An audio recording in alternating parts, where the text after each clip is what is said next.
কি ফেরেশতা? আল্লাহ তাআলা তো পুলিশ বাহিনীকে ফেরেশতা বানায় পাঠায় নাই। লোকাল সার্ভিস, যে সার্ভিসটা সবসময় দুর্নীতিবাজদের কথা আমরা বলি, তারা আসলে কারা? অফিসাররা তো ঘুষ নেয় না, ডাইরেক্টলি নেন না। ঘুষ লেনদেনটা হয় হচ্ছে থানায়। এখন থানার পুলিশকে, ট্রাফিক পুলিশকে আমরা বকা দেই যে ও 10 টাকাও নেয় ট্রাফিক পুলিশ। ওকে রাষ্ট্র কয় টাকা বেতন দেয়? ওকে আপনি কয় টাকা বেতন দেন?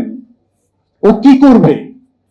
সিপিডি বলছে ঢাকার মতো শহরে দুইজন যদি বাচ্চা থাকে, মিনিমাম 60,000 টাকা না থাকলে আপনি ক্যালোরি বেঁচে থাকা, প্রাণীর মতো বেঁচে থাকতে আপনার যতটুকু লাগে অতটুকুনি আপনি বাঁচতে পারবেন না ঢাকায় দুটো বাচ্চা নিয়ে।